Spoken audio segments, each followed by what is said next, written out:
आदिवासी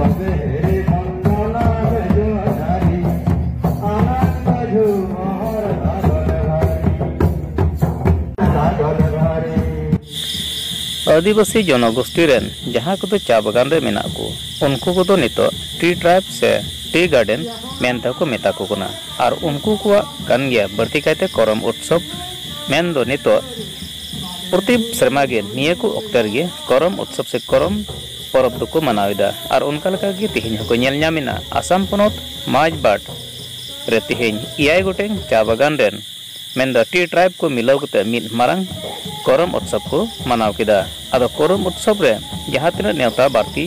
मांग गंके को सेटल लेन नुकु को जहाँ कथा को मेन का करम उत्सव विषय ते टोका खन चेलकाते सिरजन लेना आनो इदी कते अडी रकम को मेन का देलांग नुकु कथाñ आंजम पुस्त चुबुना आंजम तबुन पे प्रथम भ्रमण सम्मेलन হয় আর তাতে নেকি পরত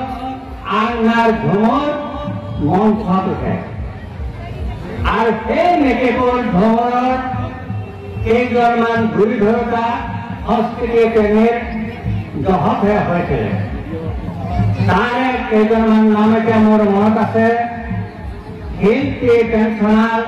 নাজিৰাৰ হৰেন ৰাজৱাৰ শিল্পী পেঞ্চন মেনেজাৰ হিচাপে কি ক'ব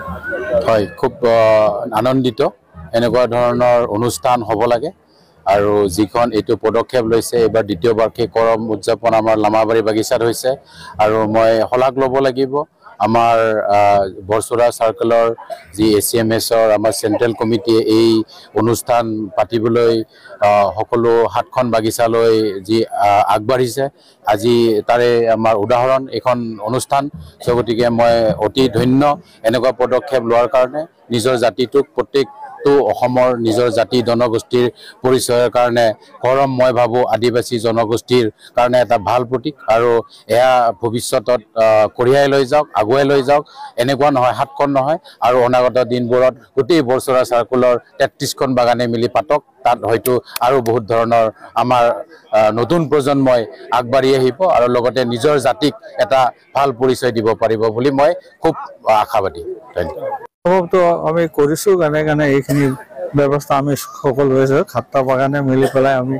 অনুভৱ কৰাৰ কাৰণে আমি সিদ্ধান্ত লৈছো যে প্ৰত্যেক বছৰে বছৰে এই খাট্টা বাগানে ৰটেশন হয় যে আমি কৰম পূজা পাতি যাম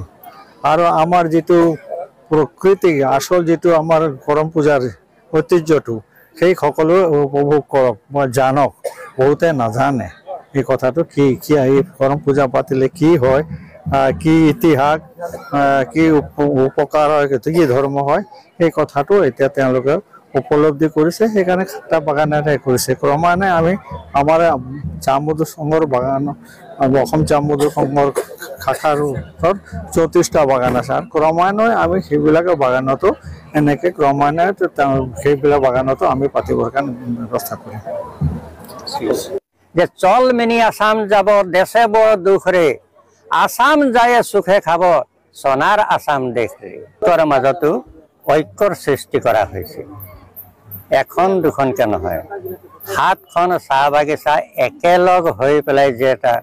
সন্মিলন পাতিছে ঝুমৰ সন্মিলন পাতিছে এইবোৰ কাৰণে ডাঙৰ কথা কিন্তু আজিলৈকে কিন্তু মই দেখা নাই প্ৰত্যেকখন বাগে মই বহুত ঝুমৰ গৈছো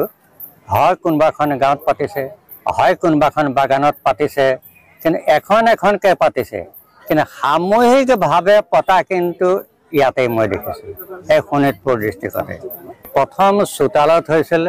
এই চোতালৰ কৰম লাহে লাহে দেখিলে যে আমিতো চোতালত আবদ্ধ কৰি ৰাখিলে নহব আবদ্ধ হৈ থাকিলে তাৰ পাছত লাহে লাহে মঞ্চলৈ আহিল তাৰ মানে অকণ পোহৰলৈ আহিল এই মঞ্চৰ অহাৰ লগে লগে আকৌ বহল মঞ্চ এখনো পাবলৈ ধৰিলে আৰু এইটো মই কৈছো যে দক্ষিণ পাৰতে প্ৰথমেটো হ'ল মেকিপুৰ নাজিৰাত আৰু সেই সকলৰ সেই উদ্যোক্তাসকলে মানে শিল্পী পেঞ্চনাৰ হৰেন ৰাজৱাৰ শিল্পী পেঞ্চনাৰ নীলেশ্বৰ চিক আৰু সাহিত্যিক পেঞ্চনাৰ গণেশ কৰ্মী তিনিওজন হ'ল সেই মেকিপুৰৰ নাজিৰাৰ আৰু তেখেতসকলৰ উদ্যোক্তালৈ তেখেতসকলে লাগি পেলাই কিন্তু প্ৰথম মঞ্চত এইটো কৰিলে নাজিৰা মেকিপুৰত আৰু তাতেই এই প্ৰথম স্মৃতি গ্ৰন্থখন আজিকালি বিভিন্ন এইবোৰত মানে স্মৃতি গ্ৰন্থ ওলাই থাকে, কিন্তু প্ৰথম স্মৃতি গ্ৰন্থখন অসমৰ সেই মেকিপুৰতে ওলাইছিলে আৰু স্মৃতি গ্ৰন্থখনৰ নাম আছিলে গেন্দা ফুল।